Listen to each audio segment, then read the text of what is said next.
Timeline, 5000 ans d'histoire, Richard Fremder. Quand on l'interroge sur le léger bosselage de certaines zones, l'orfèvre explique que les bosses ont été faites au marteau après coup dans le but de donner à l'objet un aspect plus ancien, mais de façon à ne pas abîmer les reliefs.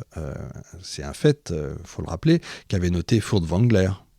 Une fois rentré chez lui ce soir-là, Clermont-Ganneau, qui ne rechigne pas à pratiquer à l'occasion l'archéologie expérimentale, passe toute la soirée à taper avec un petit marteau sur des couvercles de boîtes de sardines, aux grandes dames de sa mère, de sa bonne et de ses voisins, on l'imagine, mais le résultat est sans appel.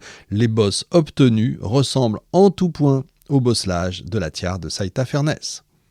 Pour balayer les derniers doutes qui subsistent, l'enquêteur fait venir d'Odessa les outils de Roukomovski et confie à l'orfèvre une feuille d'or prêtée par la Monnaie de Paris.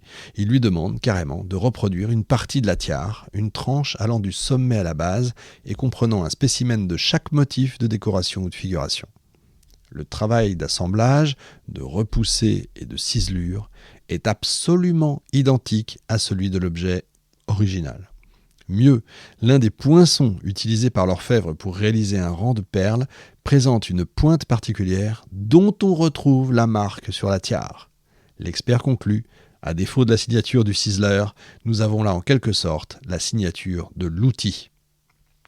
Et cette fois, vous l'avez compris, plus de doute possible. La tiare de Saïta-Fernès, achetée par le musée du Louvre en 1896, est bien un faux, exécuté sur commande par un artiste contemporain d'une habileté inouïe, Israël Roukomovski. Le journal Le Temps publie le rapport de Clermont-Ganneau le 11 juin 1903. La fausse tiare gréco-scythe quitte définitivement sa vitrine. Elle est enfouie au fin fond des réserves. Albert Kempfen, le directeur des musées nationaux, anéanti par toute cette affaire, démissionne. Salomon Reinach, l'autre victime majeure quand même de cette incroyable supercherie, va traîner ce boulet jusqu'à la fin de ses jours. En 1928, plus de 30 ans après l'acquisition de la tiare, la presse remuera encore le couteau dans la plaie. Une seule personne tire profit de cette affaire. Devinez qui ? Roukomovski, bien sûr. L'histoire de la tiare de Saïta-Fernès lui a apporté la renommée qu'il réclamait depuis longtemps. Son nom est sur toutes les lèvres. On ne parle que de lui dans les foyers, les rues, les magasins, les salons parisiens. Le salon des Arts Déco lui ouvre grand ses portes, accepte avec enthousiasme d'exposer le fameux sarcophage miniature dont il est si fier. Et honneur suprême, non mais imaginez ça un peu, il reçoit la médaille d'or. En 1904, Roukomovski s'installe à Paris, bien sûr, avec toute sa famille, et il se vante de compter parmi sa clientèle le baron Edmond Rothschild et, tenez-vous bien, le musée des arts décoratifs. Alors qu'est-ce qu'elle est devenue, cette tiare de Saïta-Fernès ? Même s'il s'agit d'une contrefaçon, on ne peut pas nier que c'est un véritable chef-d'œuvre de l'orfèvrerie du XIXe siècle. Alors on la ressort de temps en temps à l'occasion d'expositions consacrées aux faux célèbres. Et elle va voler la vedette de toutes les autres contrefaçons exposées autour d'elle, tellement elle brille de tous ses feux, toujours auréolée de l'histoire incroyable dont elle est l'héroïne.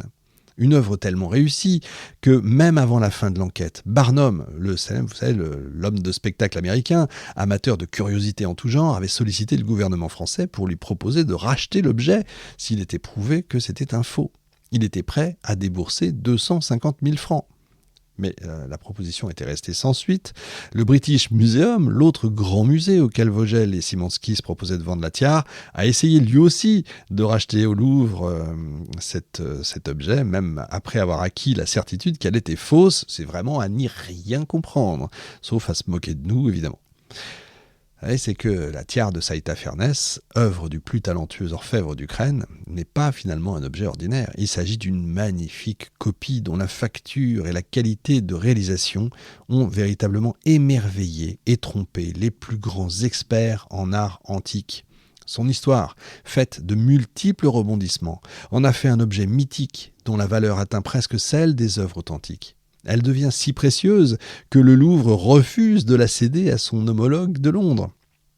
Pour se consoler, le British Museum va acheter en 1947 une copie parfaite de la tiare, donc, si vous avez compris, la copie d'une copie.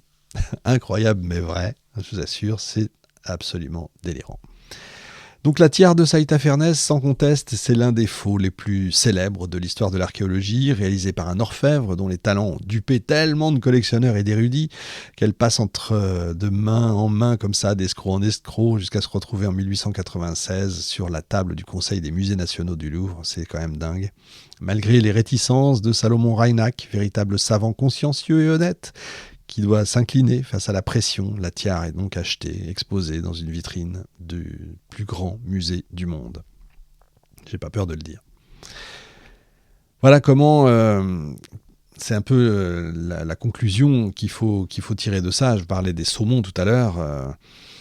C'est important quand on a une conviction profonde, il ne faut pas la laisser de côté, il faut être capable de la défendre, il faut être capable de dire bah non, écoutez, moi je crois que non, même si on passe pour un emmerdeur, même si on passe pour un poil à gratter ou quoi que ce soit, il faut être capable de dire les choses.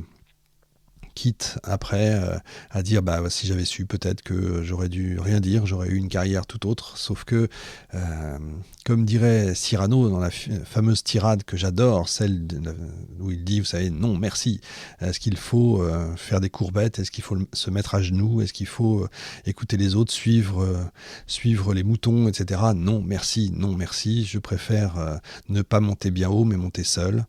C'est un peu l'idée définitive, l'idée de conclusion de cette émission que je trouve absolument passionnante, parce que finalement on peut tromper, on peut tromper 1000 fois une personne ou une fois 1000 personnes.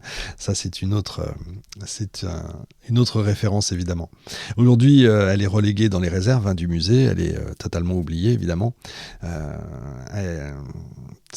C'était un moment assez dingue qu'a été cette tiare qui a été au centre comme ça de toutes les attentions, l'icône du musée du Louvre devant la Joconde, la Vénus de Milo, la victoire de Samothrace.